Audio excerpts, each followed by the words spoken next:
All right. Good morning, everyone. And thank you for joining us for our August Brunch and Learn. Today, we are honored to welcome Dr. Carly Retterath, Superintendent of Mandan Public Schools. Under her leadership, Mandan Schools has helped to bring to life the Mandan PlayLab, which is a unique early learning resource that reflects the power of community collaboration. Through partnerships among the school district, the Mandan Early Learning Coalition, and numerous community organizations, the Play Lab has become a place where children and families can learn, connect, and thrive together. And Dr. Retterath is here today to tell you about how that came about and the benefits that it has provided to the school district and the community at large. So with that, Carly, you can go ahead and take it away. All right, thank you. And I'm not sure how the permissions are set on this, but if people want to ask questions as we go, I have zero problem taking questions as we go. This works best kind of as a conversation. But really, Mandan Little Learners in our Play Lab, which is part of that, really stems out of work that began in about 2019 with some literacy grants awarded from the North Dakota Department of Public Instruction. And really, to their credit, they allowed a lot of those early grants to be written to community needs and what does that community want and need? And there's an early learning component to some of those early grants. So after completing kind of a community needs assessment in 2021, we identified opportunities to create programming that would serve. Our goal was really to serve all young children and families in the community while delivering kind of a consistent message about the importance of early literacy and learning across multiple early childhood partners. We really recognize that we are not necessarily the experts on early learning, but we have community wide early learning, kind of almost an ecosystem, if you will, between Head Start and Right Track and all sorts of different community partners that we could lean on to identify needs and supports and programming. And along with that, really leaning on research that demonstrated that children experience stronger outcomes when their family and caregivers engage in their first and become their first and most important teachers. So we really kind of designed around that community collaboration and leveraging caregivers and parents as the most important teachers of their children, especially early on. And so with that, as I move on to the next slide here, this is a snapshot of our Early Learning Coalition. Rather than creating programming in isolation, we started by brainstorming and creating this coalition, and it's a collaboration of partners serving young kids and families in our community, both Bismarck and Mandan. It began kind of as 12 people sitting around a table, kind of looking at each other like, what do we want to do? And now it's over 33 individuals representing 24 agencies or organizations. And this coalition meets monthly throughout the school year to share individual updates, coordinate services, move forward on action-based goals, and to learn from one another. We often have guests that join the coalition to share new resources and information. And every major Mandan Little Learners initiative, including the Play Lab, came out of conversations from this coalition. And I think, like most things, one of the biggest driving forces behind the success we've had in our early learning is breaking down these silos and getting all these community partners to push together and work collaboratively has been a game changer for us. So Mandan Early Learners kind of has a couple of different buckets in it.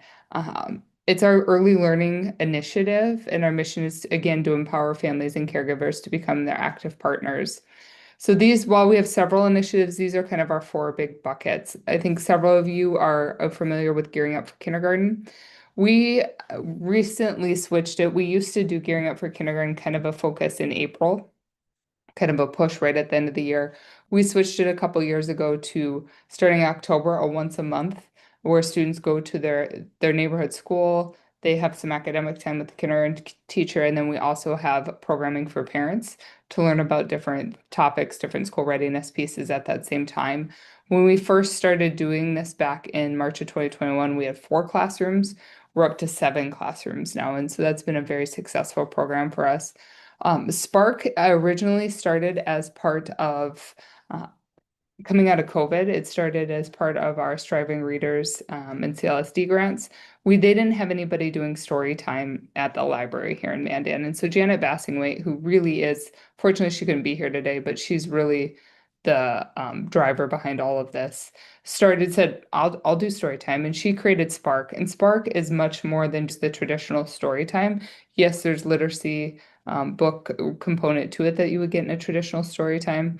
However, she created engagement and learning activities around that story that encourage caregivers to play with and learn with their children. This really sparked the PlayLab, which I'll get into. Spark again started at the library. I had the opportunity to take my daughter to the first one. It was a traditional kind of size of a story hour, 7 kids, 8 kids and their parents. When we hit the peak with Spark at the library and realized we needed more space, she had 70 kids and like 50 some caregivers. So it really, really exploded. Family playgroups, another that really came out of the coalition, families wanting more time together, wanting more opportunities, especially on the weekends.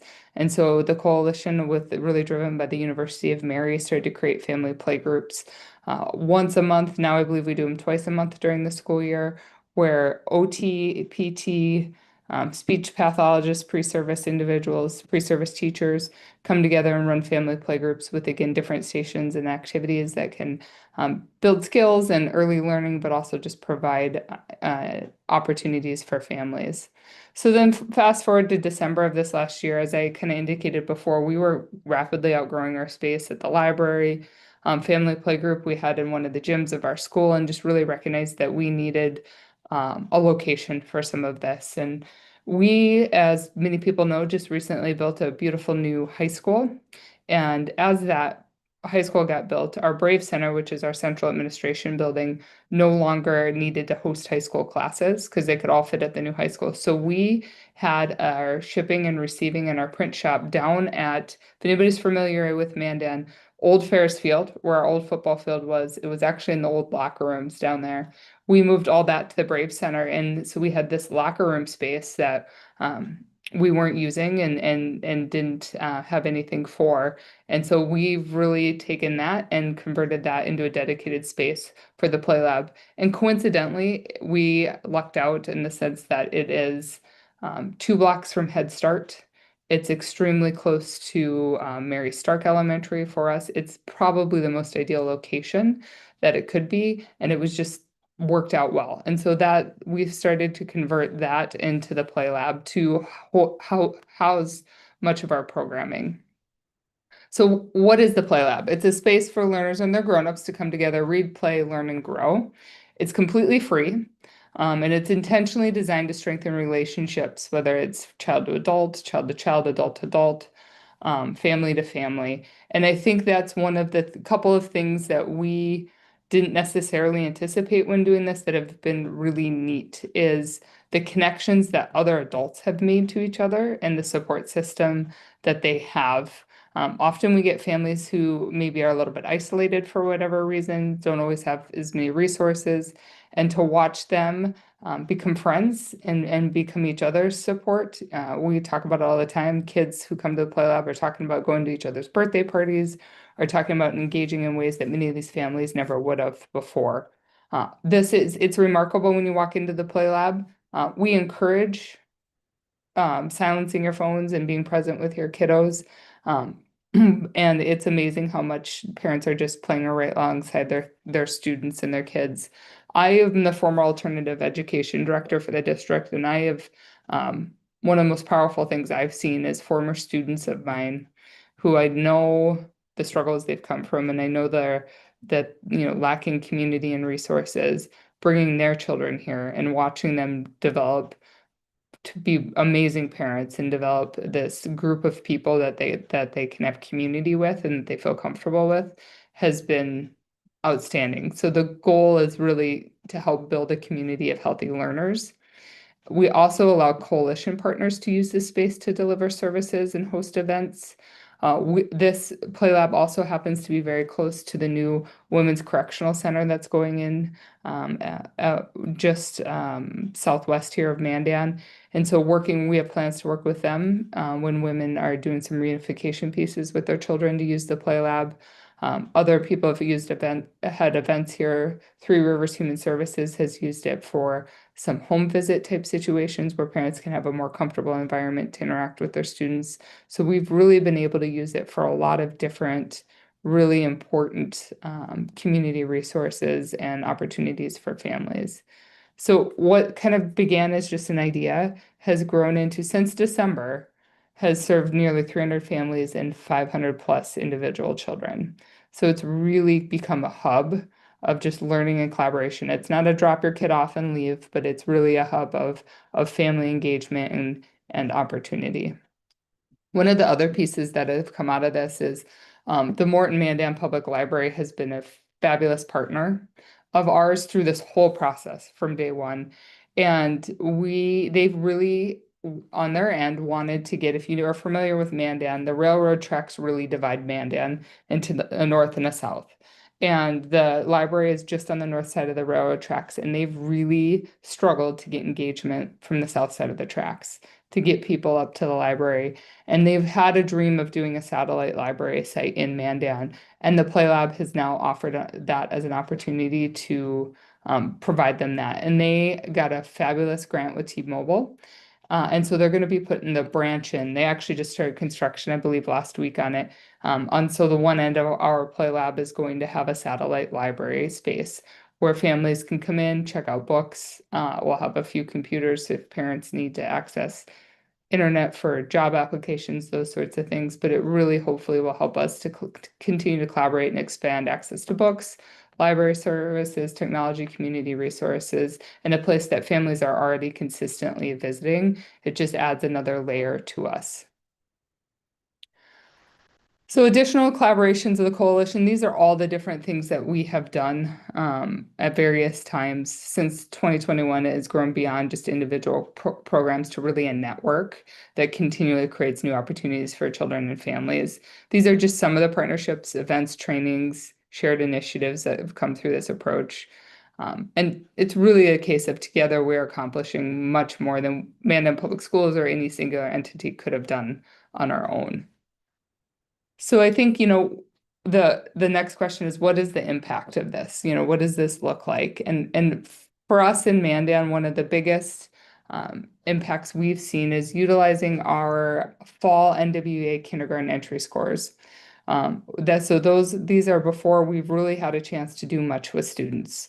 And as you can see on our data tracking, we have seen steadily increasing numbers on that front. Now, I don't, as much as I'd say it's 100% due to little learners, I think it's difficult to make that exact causation, but I think the collaborative approach of the gearing up for kindergarten, these early learning pieces, getting the coalition engaged with families has created a more positive start for many of our kindergarten students, not just academically from what we're seeing here, but also socially. So one of the milestones I touched on earlier, we expanded gearing up for kindergarten from a 4-week spring program to a year-long monthly model. Along with that play group, these family engagement opportunities we really think coincide with the continued growth and readiness. Our next kind of step to this is to hopefully continue to track some of these students if we can get that information on are they more prepared not just in kindergarten, but what does that look like when Carly hits 3rd grade or 5th grade if their family engaged in some of these early opportunities. So funding, how does this look? So much of this work started in those early literacy grants. Since then, that grant funding has gone away. But we decided as a district that we were seeing the impact of what this is and the power of what it could do, that we couldn't just let it disappear. And so we committed to funding the early learning coordinator position, which is Janet Bassingwaite, from the district level. That was just too important for us. We made that commitment. In addition, we do maintain a small budget for Spark, gearing up for kindergarten, and the family play group. Now, we have in-kind support all the time by coalition members to keep those going. But we do have a budget for those. And we obviously support the operation and maintenance of the PlayLab facility. But many of the furnishings and equipment were like repurposed throughout the district, and different things we were able to do. However, that's really where it ends. And much of this PlayLab has come as a result of donations by families. They're constantly bringing us different toys and money and different donations. We've also, and I'll get to it here, had several great grants and sponsors. Janet has been fabulous at reaching out, and we've really honestly, it's been a brick at a time that we've built this. We didn't just, it's been a slow evolution, and we're continuing to look for ways to expand and how do we help other communities do this sort of work. And so as we continue to grow, it really is dependent on continued community partnerships and financial support. So these are just a few of the grants and donations we've had. I touched on the T-Mobile for the library. Marathon Petroleum's been a great partner for us, the Paris Family Foundation, Mandan Baseball. And these have been allowed us to do all sorts of things besides we've had to do a little bit of construction work on the building. It's allowed us to purchase materials, bring in different individuals to do programming. It's really, we wouldn't be where we were without grants and donors, or where we are. So a few connections to some statewide resources. So the concepts and implementation that we used for Mandan Little Learners in the PlayLab are really firmly grounded in research and evidence-based practice.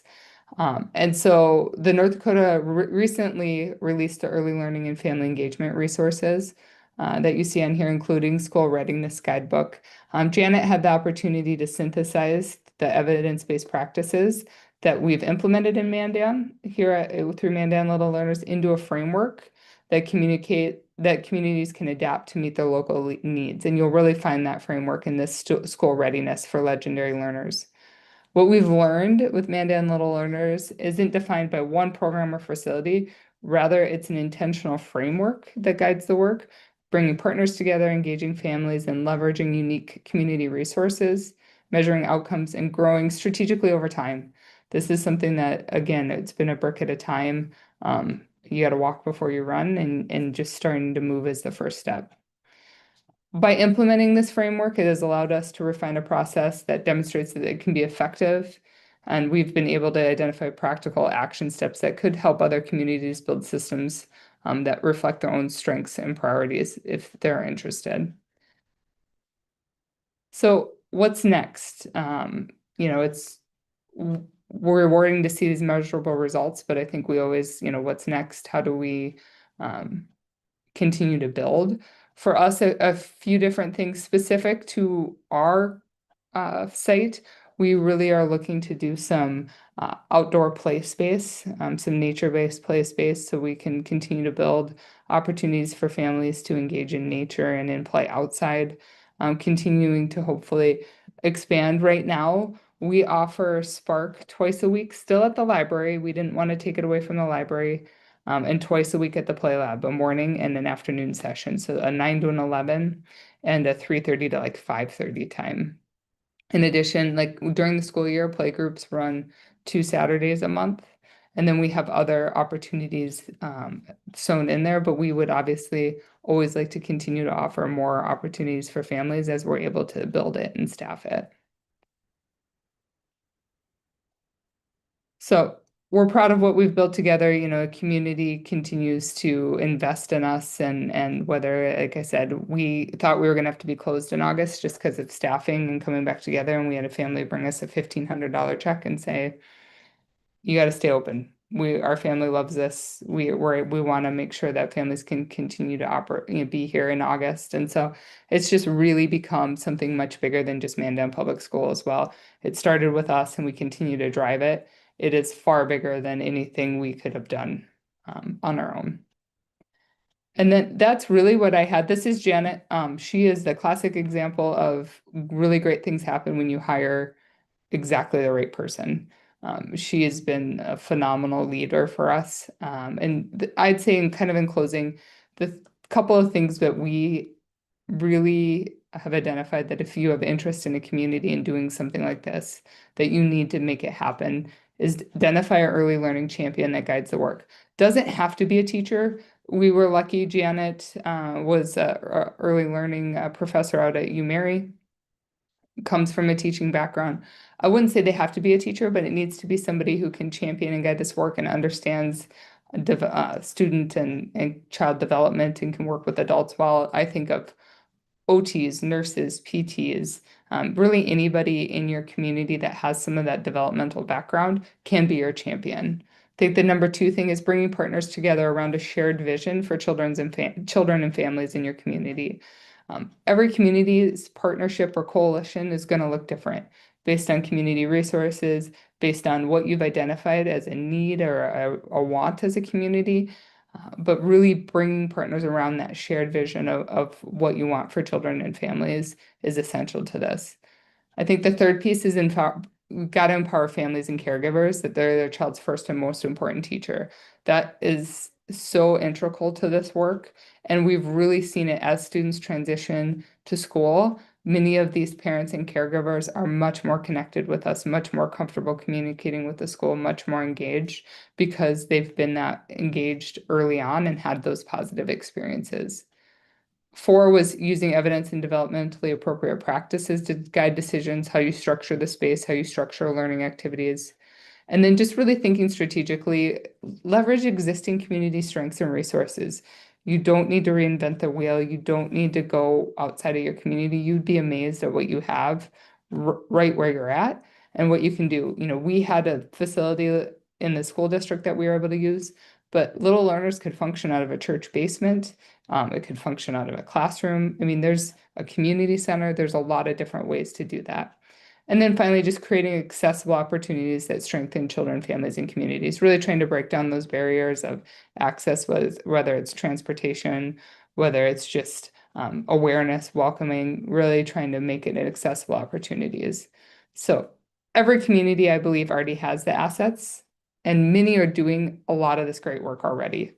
And we believe that the next step could be a larger partnership, whether it's through, we've had some conversations with Health and Human Services around some of the rural health grant money. I think there's some other opportunities that can we leverage some of that money to connect these services and people doing really great work and continue to help it grow and develop across the state. So with that, I know it was kind of short and sweet, but I'd be willing to answer any questions or that anybody has, or don't ever hesitate to reach out to Janet too with early learning. She's, like I said, she's a rock star.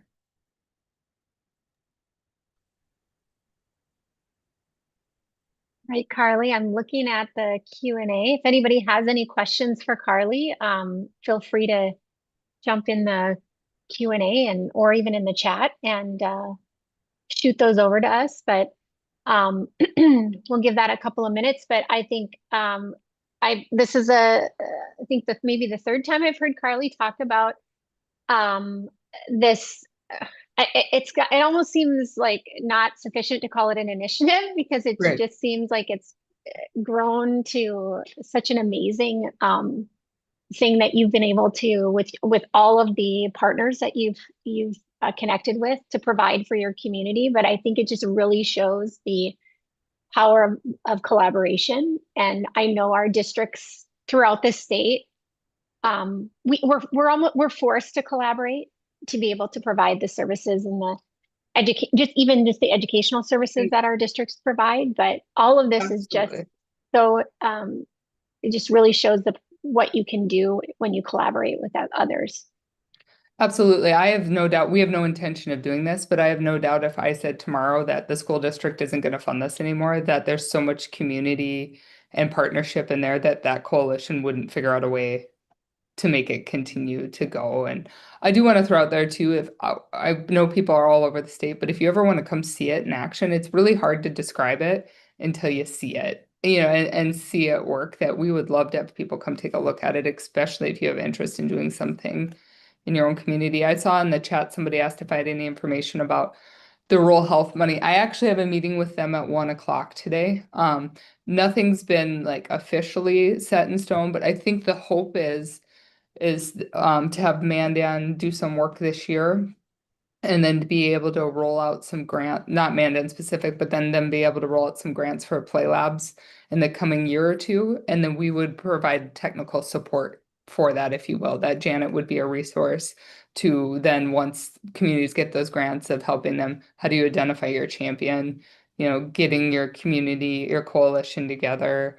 What are the developmentally appropriate practices is, I believe, the vision, but there's not a timeline that I'm aware of yet. And I do think for the rural health grant, I think one thing that I would just want to encourage or let people know is that there is a lot of funding available, and it's not just um, limited to rural health care in the sense that what maybe Right. you would think initially. It's really much broader than that. And I think Right.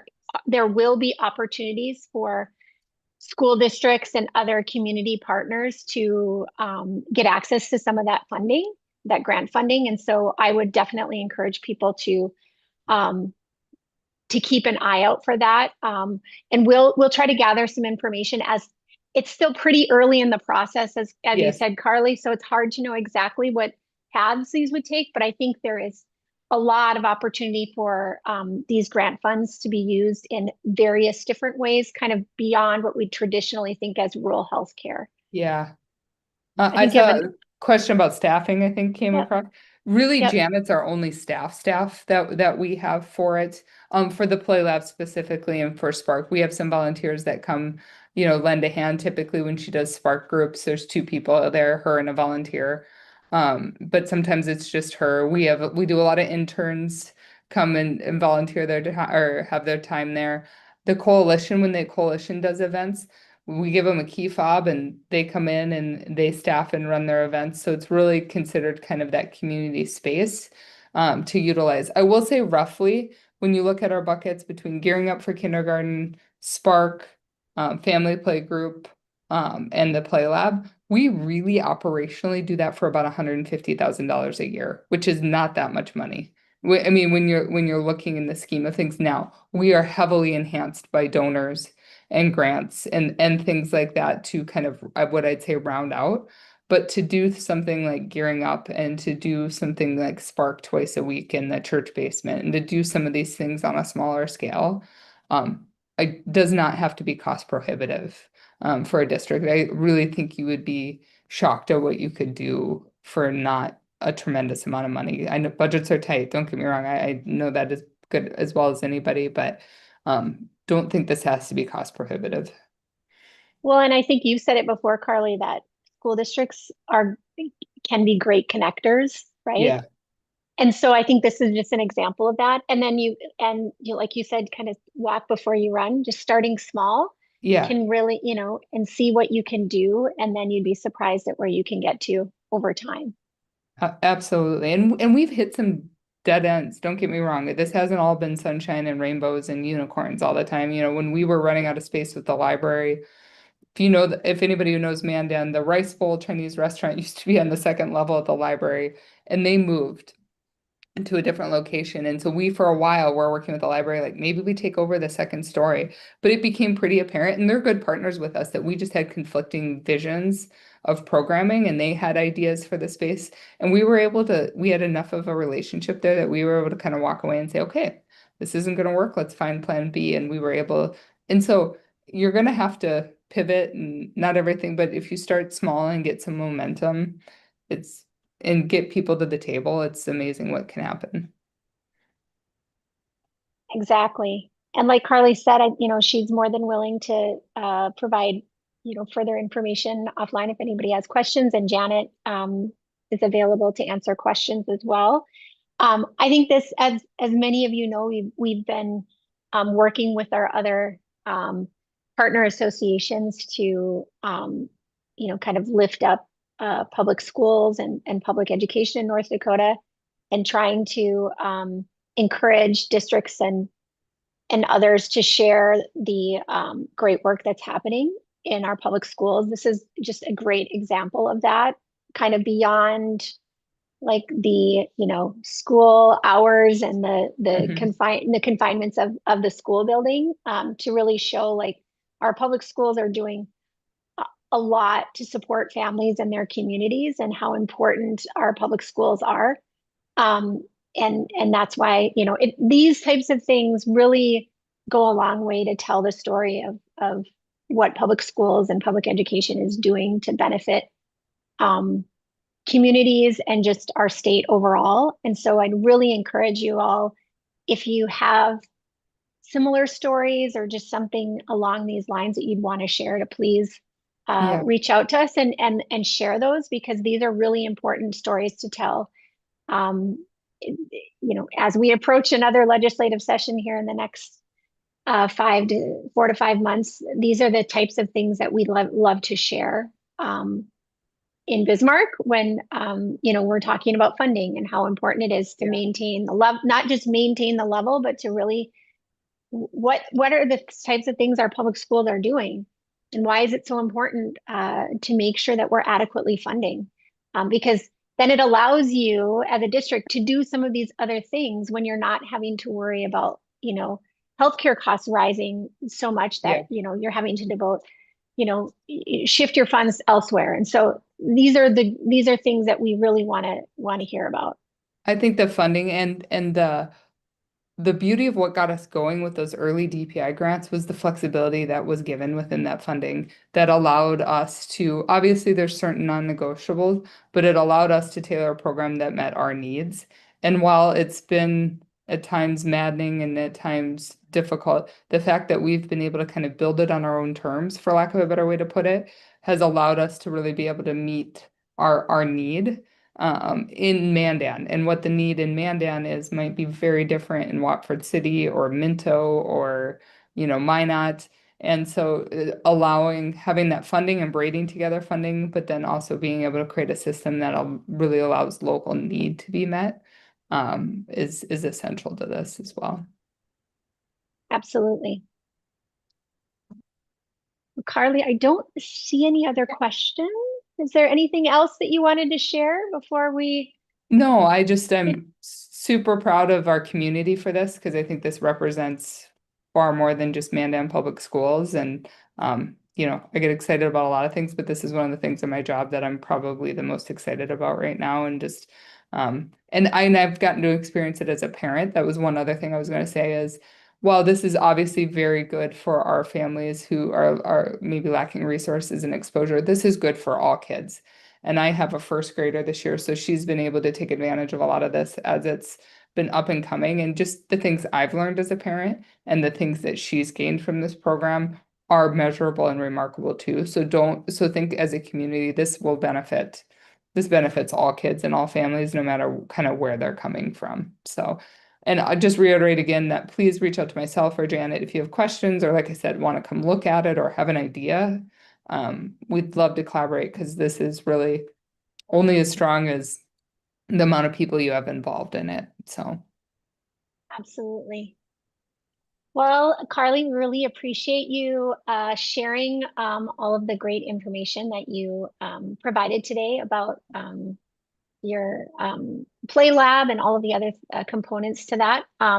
Again, anybody has any questions, Carly and Janet would be happy to answer those. And then again, please, we'll gather some more information about that rural health and share that out as we learn more. But like yeah, I said, it's not quite uh, crystal clear exactly what paths we'll be able to take with that. But just know that that is an option, I think, that will be available for. when we have more information, I'd be more than willing to do kind of a follow-up Perfect. That would be of it. great. Mm-hmm. Okay. And then we will have our September Brunch and Learn. I should have had the data. But we will have that on the 16th. And I believe we have Stan Schauer from DPI is going to come and talk maybe some Infinite Campus and some information on assessments. So stay tuned for that. We'll be sending out information soon on that. Carly, thank you so much. Yeah, thank I you. appreciate you and all the work that you do and for sharing this great information with everyone today. Everyone have a great rest of your Wednesday. And yeah, thanks again. All right. Thank you.